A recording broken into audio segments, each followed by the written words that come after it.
Good morning, friends. How are you? It's your girl Thais. And no, I know some of you before I told you it was your girl Thais, you were thinking it was Coolio, hmm, or some other rap star. No, it's not. I think I can rap a little bit. Anyway, I am still sitting here in the bed.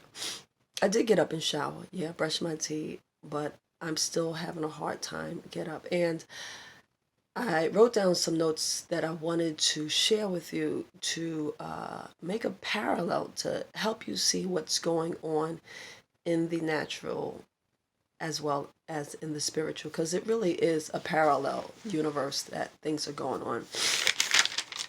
So I don't care how early I go to bed these days, these fall days. I don't care how early I jump into bed. I wake up and it's dark outside and I'm tired and I don't want to get up. I'm getting the same amount of sleep, but I'm having a hard time get up because it's dark outside. The darkness, it begins to like consume and just overtake, and I don't want to get from out the covers. The alarm goes off.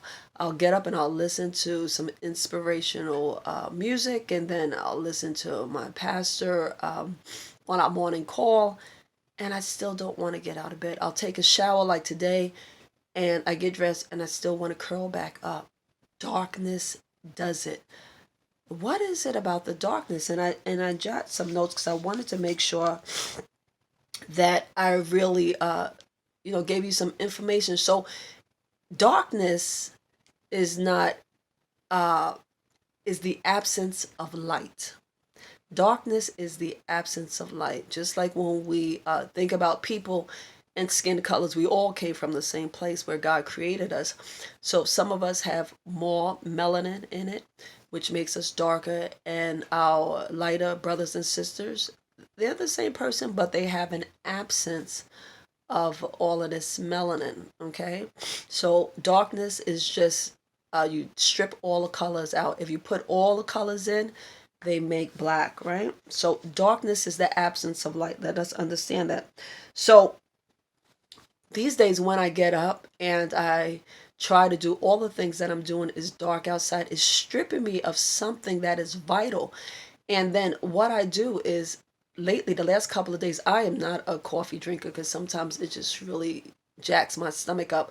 But I find myself, despite knowing that that's a possibility, I run out and I get a small cup of coffee, just a real small one. I'm like, okay, I'll just get a small coffee because it gives me that boost to help me get through the day.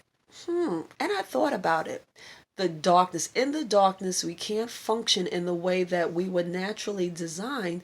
So once we're in the darkness, we tend to go out and say, I need something to help me get through this. How many of you have done that? You feel like life is just a mess and things are not the way, and some people turn to drugs, some people turn to sex, some people turn to eating, some people turn to gambling, but it's all the same.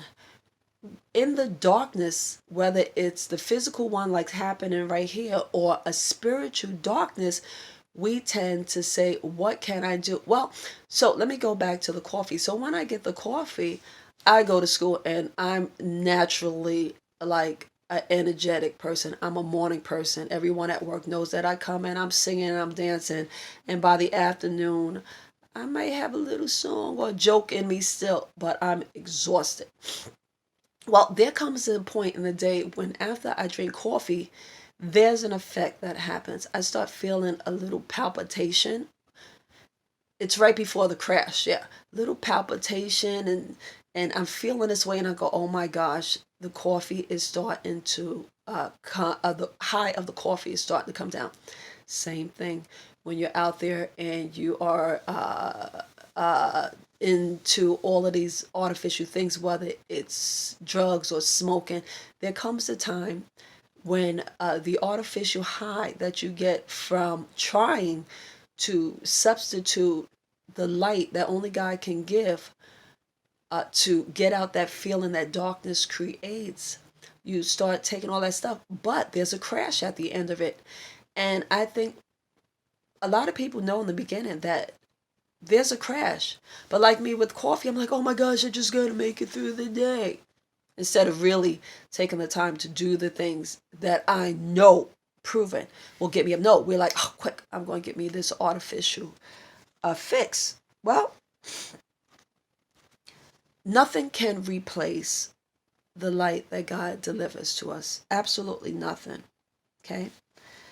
Substitutes will always cause you to crash and burn. That's right. Whenever we put a substitute, you better believe the substitute is going to have a consequence and you will crash and burn. I'm going to throw something out. Like my allergies was bothering me, like, I don't know, a couple of years ago. As you get older, new things happen. So I started taking, I'm not going to name the brand. It's like one of those nose sprays that help. Well, this year I'm like, what the heck?